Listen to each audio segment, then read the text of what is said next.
Masaya at mapagpalang pagkikita pong muli mga kapatid. Ako po si kapatid na Alfonso Sahagun. Dito po sa Diyos ay aking kaligtasan. Pagbati po, sumagana nawa sa inyo ang biyaya at kapayapaan galing sa Diyos amang makapangyarihan sa lahat at sa Panginoong Jesucristo. Tayo po'y manalangin. Diyos amang makapangyarihan sa lahat, ang may gawa ng langit at lupa.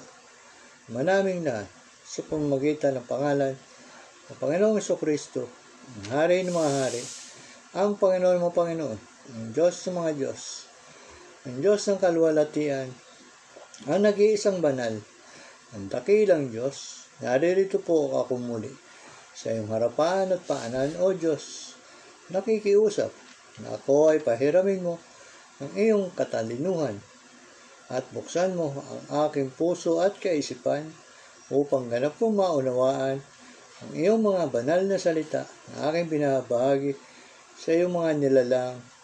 Amen. Magandang gabi po mga kapatid.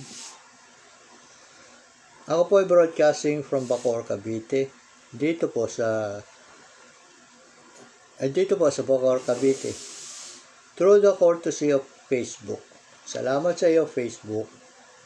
Dito po sa aking episode 39 na may caption po ako na aral ni San Marcos na babala laban sa eskriba.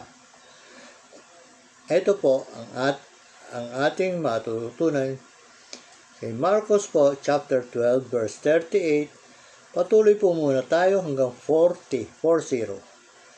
Sinabi niya sa kanyang pagtuturo, mag-ingat kayo sa mga eskriba na ibig magpalakad-lakad na may mahabang damit at batiin na may paggalang sa mga pamilyan. 39. At ibig nila ang pangunahing upuan sa mga sinagoga at ang mga upuang pandangal sa mga handaan. 40. Sinasakmal nila ang mga bahay ng babaeng balo at bilang pakitang tao, nananalangin sila ng mahaba. Ang mga ito ay tatanggap ng lalong malaking kahatulan. Panalangin mahaba po, tatanggap daw po ng mas malaking kahatulan. Ano po ba yung panalangin mahaba na yan mga kapatid? Ayan po ay ang inyong pagro-rosaryo na hindi nga po itinuro ng ating mahal na Panginoong Jesucristo. Ano po? Na kung saan niya ay paulit-ulit po ay mahaba. Na hindi naman po dapat talaga. Doon lang po tayo dapat sa aral ng ating Diyos. Ang anak ng tao, ang dakilang Diyos natin, ang Panginoong Jesucristo, tanggapin po natin siya bilang ating kataas-taasan Diyos na tumubos sa atin. Sa verse 41, umupo siya sa tapat ng kabangyaman at minasdan ng mga taong naghuhulog ng salapi sa kabangyaman. Maraming mayayaman ang naghuhulog ng malalaking halaga. Sa verse 42 po, dumating ang isang babaeng balo at siya ay naghulog ng 2 kusing na ang halagay halos isang pera. Pinalapit niya sa kanya ang kanyang mga alagad at sinabi sa kanila, katotohanan ang sinasabi ko sa inyo na ang dukhang balong ito ay naghulog ng higit kaysa lahat nang naghuhulog sa kanya kabangyaman, sapagkat silang lahat ay naghulog mula sa kanilang kasaganaan, ngunit siya sa kanyang kasalatan ay inuhulog ang lahat ng nasa kanya ang kanyang buong kabuhayan. Ayan po. Hangang-hanga po ang ating Panginoon Jesucristo doon sa babaeng balo na naghulog na halos sa kanyang buong kabuhayan. Ayan po. Kung saan nga po ay pinag-iingat nga po tayo sa mga mapagpanggap na makadiyos. Nananalangin na mahaba, gusto nila, o ng mga upuan pandangal, gusto nila upuan at maging sa mga sinagoga. Ang sinagoga po, ngayon sa panahon ito, ang tawag natin ay simbahan. Ayan po.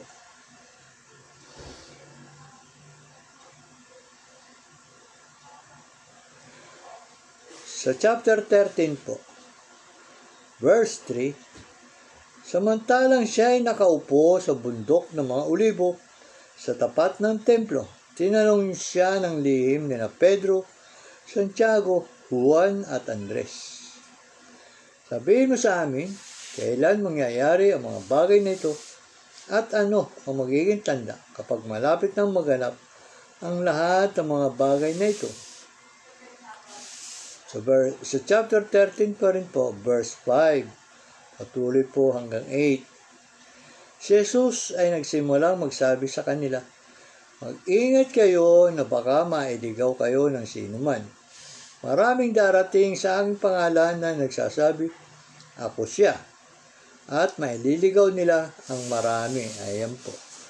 Huwag po kayong basta-basta maniniwala sa mga sinasabi ng ibang tao. Ng Panginoong Jesucristo ay nandiyan na katulad po nung nasa Israel ngayon. Ang Messiah raw po ay nandoon na sa kanila.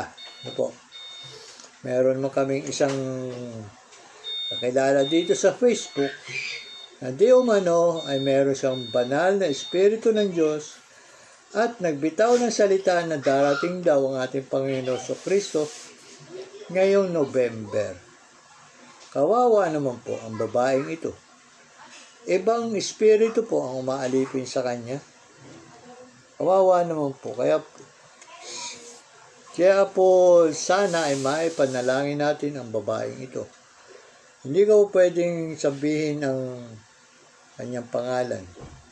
Sa private message po, pwede kayong magtanong sa akin. Ay naawa rin naman po ako dito sa babaeng ito na dati ngayon nga humihingi sa akin ng payo.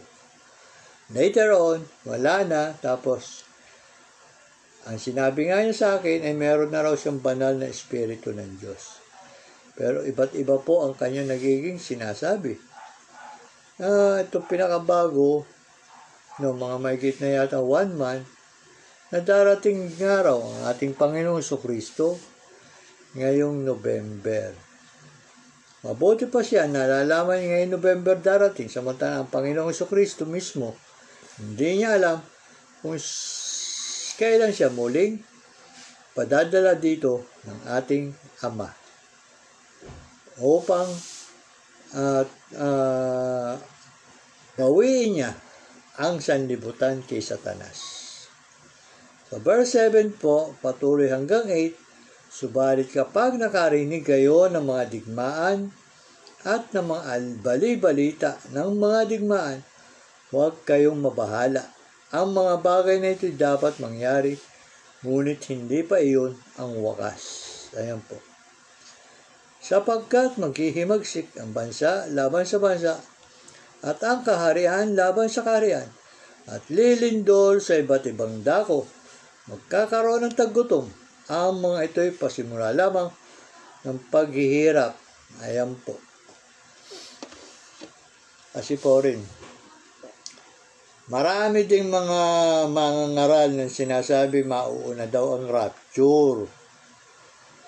Ano po? Ano sinasabi na rapture? Ayun daw second coming ni Jesus Christ, ang ating Diyos. Huwag po kayo maniwala dyan. Ito na nga po sinasabi ang Panginoong Jesucristo na po nagsasabi dito. Ang mga ito'y pasimula lamang ng paghihirap. Pahihirapan po muna tayo Tapos kayo naman, rapture na agad. Aagawin na agad yung mga tao Sino po magdudusa?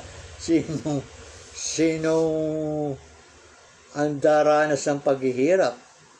Ng mga pighati, ng mga pasakit na ilalapat sa atin sa sanlibutan ng Panginoon Diyos. Worldwide po yan Huwag po kayong basta-basta maniwala dyan sa rapture na sinasabi. So verse 10 po, at kailangan munang maipangaral ang Ebanghelyo sa lahat ng mga bansa. Ayan po. Pangangaral daw po ang Ebanghelyo sa lahat ng mga bansa. Ano nga po itong ginagawa namin sa inyo mga kapatid? Pinangangaral po namin sa inyo ang Ebanghelyo. Ako po ay hindi ako nagsasalita sa inyo sa akin lang, kundi binabasa ko po sa harapan ninyo ang kanyang mga salita, ang kanyang ebanghelyo po.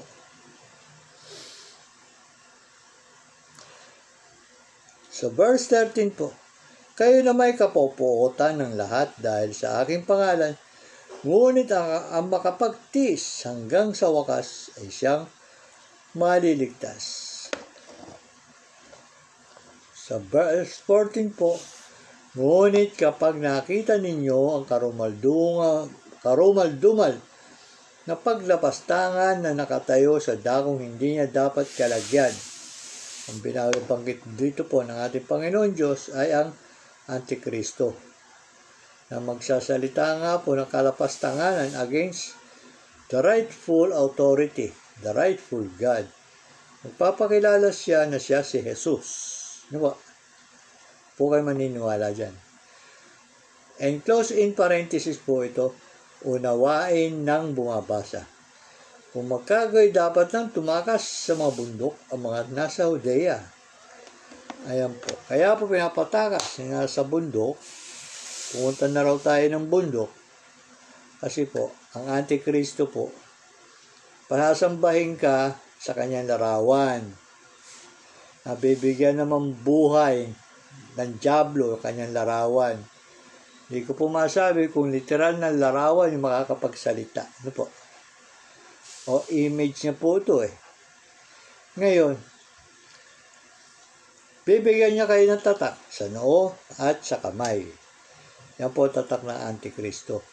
Yung mga hindi sumamba sa kanyang larawan, yung mga hindi tumanggap ng kanyang tatak ay may tsapwera po. Yan po sinasabi ko ng mga nakakaraan ko pang mga episode na magkakaroon po ng purging. Kaya nga sabi po ng Panginoong Jesucristo, kung gayon dapat nang tumakas sa mga bundok. Ano po? Ito pong sinasabi ko, mass purging of the saints, the holies, the followers, ay pupuksain po yung mga hindi sumamba sa kanyang larawan. Kaya nga po pinatatakas na tayo na ating Diyos sa bundok. Wag na wag po nyo yung gagawin na kayo ay masiluin niya, magpapalagay kayo ng kanyang tatak.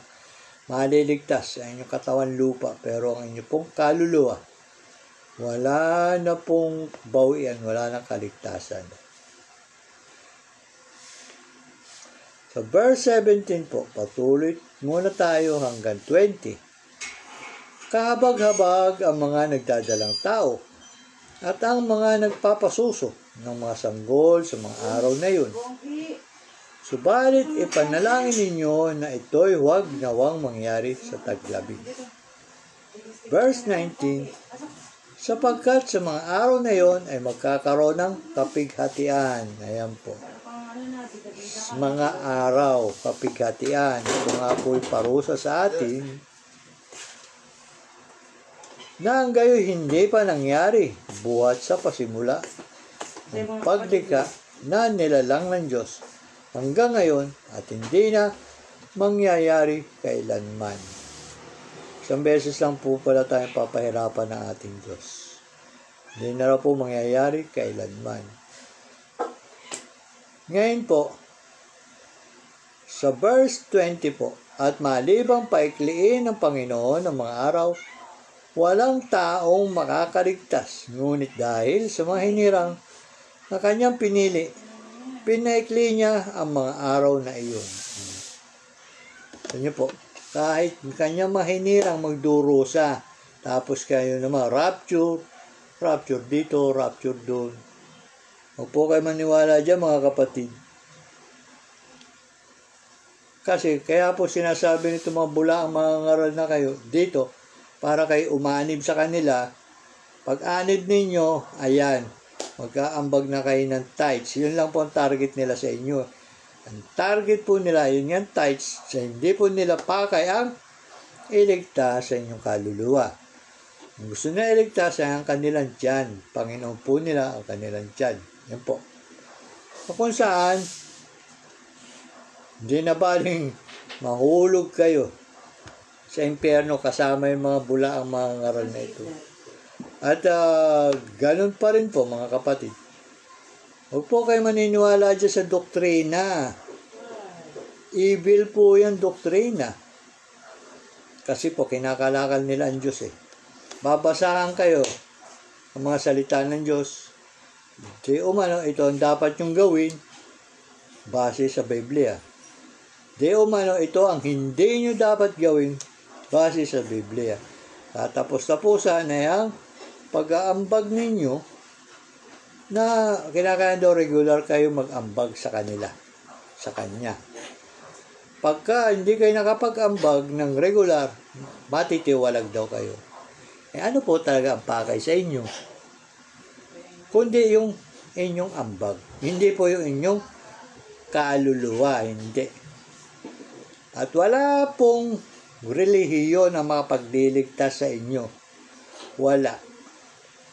Kundi ang sarili ninyo ang may kakayahang magligtas sa sarili nyong kaluluwa. No amount of religion can save your soul. Only yourself can make it. By way of baptism, repentance, return to God. Yan po. Tapos, maglingkod kayo sa Kanya. Ang paglilingkod po ay pagtulong sa kapwa.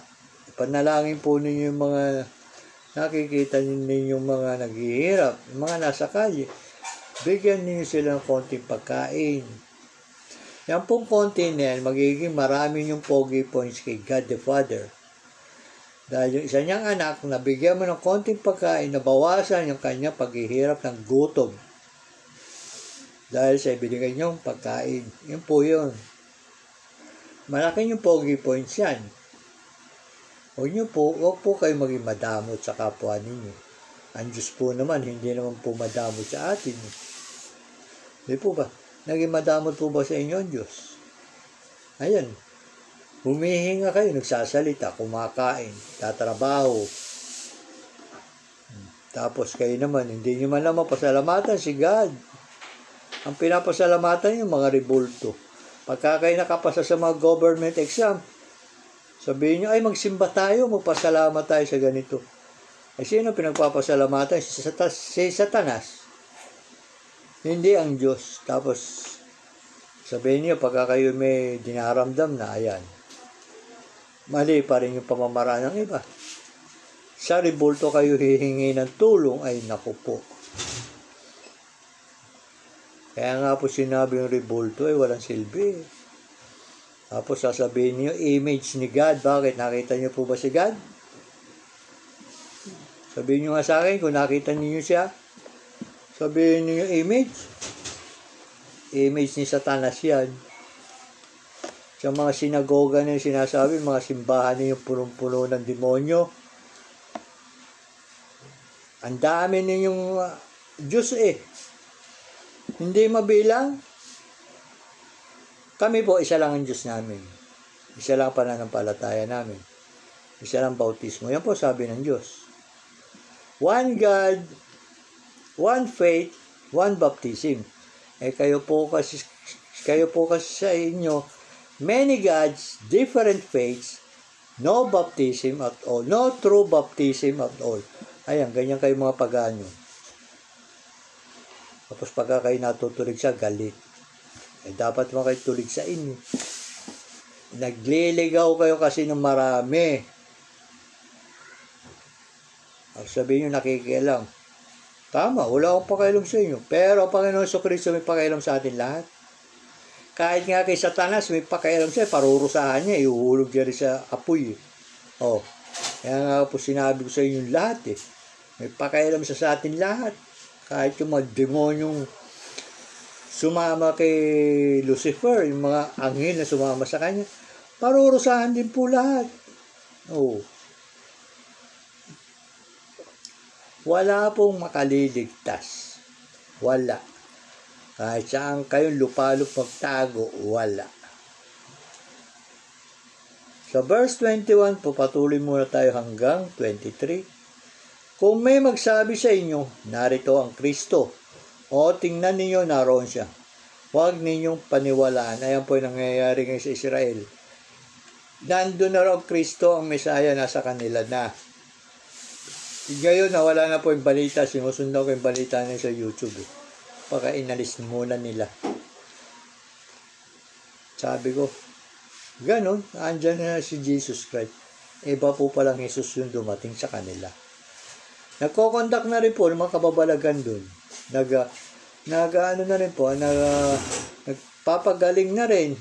Nalalaman niya rin niya yung pagkatao mo.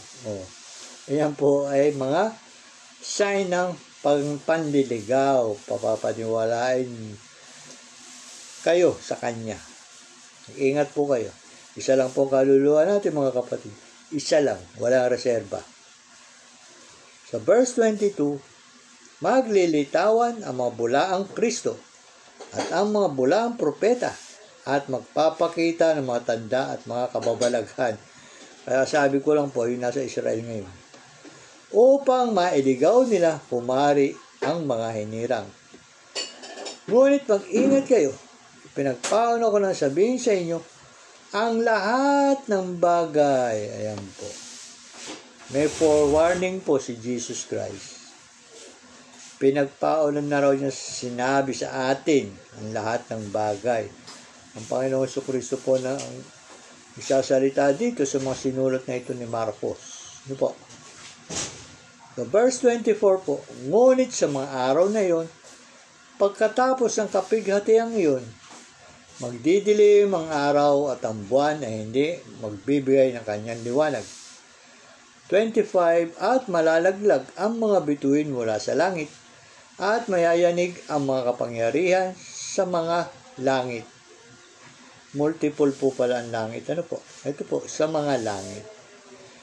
26, pagkatapos makikita nila ang anak ng tao na dumarating sa mga ulap na may dakilang kapangyarihan at kalwalhatian. Ayan po. Pagkatapos, ano po ba yung natapos? Yung mga kapighatian. Ayan na po, dumating na siya. Ano po? Sa 27 po, pagkatapos na naman, ay susuguin niya ang kanyang mga anghel at titipunin ang kanyang mga hinirang. Ito pong mga hinirang, mga kapatid. Ito po 144,000 na may tatak nila ng Diyos Ama at ng Diyos Anak sa noo. Titipunin nga po kahit na yung mga sigurong yung mga binawian na ng buhay, ayun. Titipunin mga hinirang mula sa apat na hangin. Di ibig po sabihin apat na hangin ay scattered po, mula sa mga dulo ng lupa hanggang sa mga dulo ng langit. Di meron na nga po nangamatay sa 144,000. Ito po ay puro lalaki. Itong hinirang niya na hindi sumiping sa babae. Ayan po.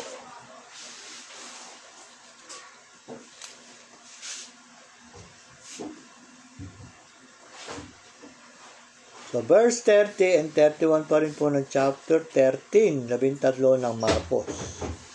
Katotohanan sinasabi ko sa inyo, hindi lilipas ang lahing ito hanggang sa maganap ang lahat ng mga bagay na ito. Maganap lahat ang mga bagay. Kayo na ma-rapture agad. Ang langit at ang lupa ay lilipas. Ngunit ang aking mga salita ay hindi lilipas. Meaning to say po, sadya nga po ang kanyang mga salita ay makapangyarihan. Ano po? Ang lahat ng kanyang mga sinalita, mga sinabi niya ay nangyayari. At mangyayari pa. Tulad po nitong mga salot na nararanasan natin. Tulad yung mga, yung yung monkeypox. Isa po yun sa salot na inilapat ng Diyos sa Egypt. Kabilang po yun sa 10 salot na binigay ng Diyos sa Egypt noon. Yung monkeypox. Pigsa po yan, pigsa. Ano po? Ngayon, pupula po ang dagat. Ang lahat ng katubigan pupula. Mga mamatay ang mga lamang dagat. Ito pa nga po ito kanyang forewarning. Verse 33, kayo'y mag-ingat, kayo'y magbantay, sapagkat hindi ninyo nalalaman kung kailan ang panahon. Hindi nga po natin alam. Hindi po. Meron nga po yung bigla-bigla na lang na matutumba, yung pala namatay na. Binawi na po ng Diyos ang kanyang hininga, kanyang buhay. Binawi na po ng Diyos ang pahiram niyang buhay. Ayan po. Verse 35, kaya't maging handa kayo, sapagkat hindi ninyo nalalaman kung kailan darating ang Panginoon ng bahay, kung sa gabi, sa hating gabi, sa pagtilawak ng manok o sa umaga. Baka sa bigla niyang pagdating ay matagpuan niya kayong natutulog. At ang sinasabi ko sa inyo ay sinasabi ko sa lahat, maging handa kayo. Yung pong matagpuan niya natutulog, ito yung pong mga natutulog na pananampalataya. Ito maging handa kayo, hindi po kayo maghahanda ng pagkain, tubig, pera, etc. Kundi, ang maging handa kayo ang inyong malinis na espiritu o kaluluwa na kayo ay nahugasan na through baptism. Na kayo nakapagsisi na ng mga kasalanan ninyo. Ayan po. Madali na naman po gawin, hindi po ba? Pero bakit kayo, karamihan sa inyo, ay nahihirapan?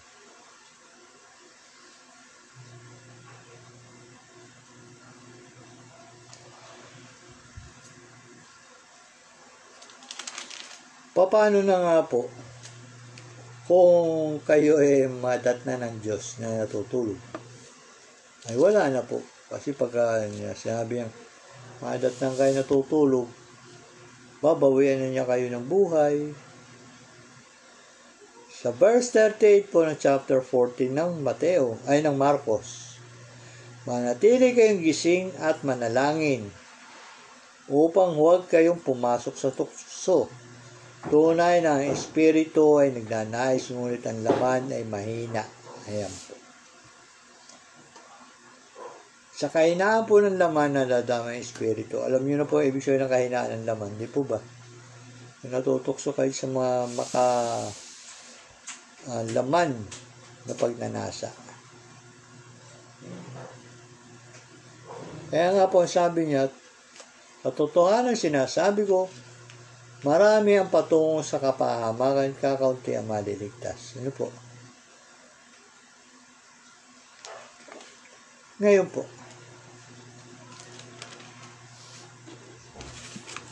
paano nga po sa kanyang pagdating ay kayo ay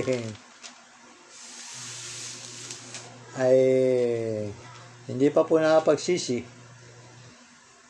Huwag niyo po kasi yung katuwiran na pagsisisi ay nasa bandang huli. Kay God po, hindi niya tanggap yan, magsisi ka na ngayon pa lang. Ano po? Kasi nga po, bilang paghuhugas nga po ninyong sariling kasalanan, wala po ibang makapagliligtas ng inyong kaluluwa, kundi kayo lang. Ano po? Hindi asawa nyo, hindi magulang nyo o anak nyo. At siguro po, hindi rin kayo may liligtas na ating Panginoon Jesucristo kung kayo ay maruming haharap sa Kanya. Ano po? Ngayon, ang sabi pa nga niya po kay Isaias, chapter 1, verse 18, magsiparito kayo, mga tuwiran sa isa't isa. O hinihinga pa pala po tayo ng katwiran ng Diyos, sabi ng Panginoon. Ano po ikakatwiran natin? Ano po? Ay hindi nyo naman po pwedeng sabihin na halimbawa ako, si Brother Alfonso po kasi mali yung sinabi sa amin ano po sasabihin sa inyo ng mga hukom ng ating Diyos? Kasi po marami siyang hukom 24 judges po ang kanyang hukom. Pero para sa 12 lipi ni Israel. Ano po?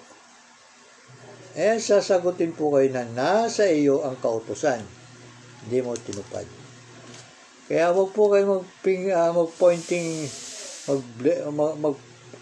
mag-point, ang tawag doon na Huwag po kayo maninisi. Nasa inyo po lahat ang pagkukulang kung ganun. Dagdagan nyo po ang inyong pananampalataya. Manalangin po kayo ng sapat para na din po sa inyo yun. Hindi po para sa akin. Ano po? Paano nga po? Sabi pa nga rin po niya sa verse 16, verse 15 po muna, chapter 16 ng Marcos. At sinabi niya sa kanila, humayo kayo sa buong sanlibutan at inyong ipangaral ang ebanghelyo sa lahat ng nilikha. Ito na nga po. Isa na rin po ako sa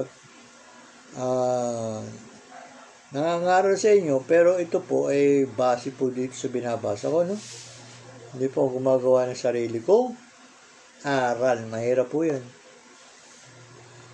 Sa verse 16, ang sumasampalataya at mabautismuhan ay maliligtas. Ngunit ang hindi sumasampalataya ay parurusahan. At ang mga tandang ito ay tataglayin ng mga nananampalataya sa paggamit ng aking pangalan ay magpapalaya sila ng mga demonyo, magsasalita sila ng mga bagong wika, at sila ay hahawak ng mga ahas. At kung makainom sila ng bagay na kamamatay, hindi ito magsasama sa kanila. Ipapatong nila ang kanilang mga kamay sa mga may sakit at sila ay gagaling. Ayan po. So verse 19 po, pagkakayat po ni Jesus Christ sa langit. Kaya't ang Panginoong Jesus nga, pagkatapos na siya'y nagsalita, sa kanila ay iniakyat sa langit at tumuklok sa kanan ng Ama. Iniakyat po. Hindi po siya umakyat. Katulad ng inaaral ng pagano, umakyat daw sa langit. May nag-akyat po. Hindi po sinabi kung anghel niya ang nag-akyat sa kanya. Basta, iniakyat sa langit.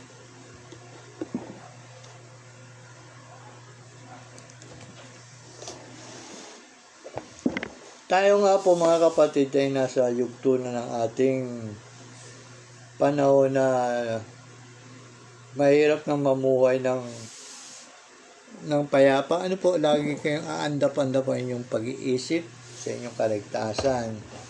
Ang the best weapon po dyan ay panalangin. Kung kayo man po ay nakasakay sa mga sasakyan, saan mo kayong ginagawa, manalangin po kayo. Ay ba yan, napapansin ko, habang nasakyan, puro games ang ginagawa. Ayaw nila asikasuhin pagdiligtas nila sa sarili nilang kaluluwa. Ano po? At yan po yung ML Mobile Legend, yan po ay evil. Ba't di ko po sasabihin evil? May mga players dyan na hindi na nakakuha kumain, umihi, dumumi. Hindi po, meron nga inaatake at hindi na nakaka-recover sa mga pag-games niya. Kaya nga po sinabi kong evil. Ay ano po bang inyong nagaganansya dyan? Makakapagligtas po ba ng kaluluwa ninyo? Bagkus nga po ay kayo ay manalangin para kundi man po sa kaligtasan ng inyong kapwa, sa sarili nyo na lang. Ano po? Yan po ay makalulugod sa Diyos yan. At makakabawas din po yan ng inyong kasalanan. Iwasan po ninyo yung mga rebulto, mga fake gods. Sabihin ninyo, okay, paulit-ulit, okay, fine. Dapat lang po na ulit-ulitin sa inyo. Kasi po, pagka kayo nabingi na sa sinasabi ko, ang demonyo na po ang nagtatakip ng inyong mga tainga.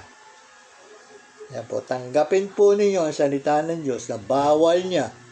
Hindi po ako Diyos, ha? Ang mga larawang inanyuan, ang mga Diyos na ginawa ng mga kamay, yan po yung mga rebulto. Yung mga pagkain inihandog sa Diyos, ang bawal po yan. At yung po mga nabigting hayop, bawal kainin yan. Lalo na po yung balot Hindi po healthy sa espiritu natin yan. Kasi po, meron ng nabigting sisiw dyan sa loob, may dugo pa. Bawal din pong kumain ng dugo. Huwag niyo po sasaktan na inyong katawan, tato, at dudumihan. Kasi po, ang ating katawan ay hiram lang po natin. Binigyan tayo ng maganda at makinis na katawan, mahalin po natin para sa Kanya. Dahil ang ating pong katawan ay templo niya. Templo ng Diyos. Andito na lang po mga kapatid. Sana po, ako'y nakapaghatig sa inyo ng mga salita ng Diyos bilang panggising niya sa inyo sa atin lahat. Tayo po'y manalangin. Diyos amang makapangyarihan sa lahat ang may gawa ng langit at lupa. Ama naming lahat sa pamamagitan ng pangalan ng Panginoong Jesucristo, ang Hari ng mga hari, ang Panginoon ng mga Panginoon, ang Diyos ng mga Diyos, ang Diyos ng kaluwalhatian, ang nag-iisang banal, ang maamo at mabuginayang Panginoon. Salamat po, O Diyos Ama. Ako ay pinahintulutang makapiling ka sa pamamagitan ng mga banal na salita na aking binabahagi sa iyong mga nilalang. Nawa po at mapahiram mo ko ng katalinuhan, buksan mo ang aking puso at kaisipan upang ganap mong maunawaan ang mga banal na salita na aking binabahagi sa iyong mga nilalang. Ama namin, nasa langit ka, sambahin nawa ang pangalan mo. Mapasanin nawa ang kaharian mo. Sundin nawa ang kalooban mo dito sa lupa, gaya ng sa langit. Bigyan mo kami ngayon ng aming kakainin sa pang-araw-araw. Patawarin sa aming mga utang, gaya ng nagpapatawad sa nagkakautang sa amin. Ilayo mo po kami sa tukso at iadya mo kami sa masama. Marapat na ikaw ay aming ibigin at mahalin, O Diyos Ama. Gaya ng pagmamahal at pag-ibig na nilalaan mo sa amin, ikaw pa rin ang aming nag-iisang Diyos na nabubuhay magpakailang-kailang paman. Marapat din na ikaw ay aming purihin, dakilain, luwalhatiin sa iyong mga kadakilaang binibigay sa amin. Amen. Luwalhati sa Ama, sa Anak, at sa Espiritu Santo. Kapayapaan po ang hatid ng Diyos Ama at ng Panginoong Jesucristo. Amen.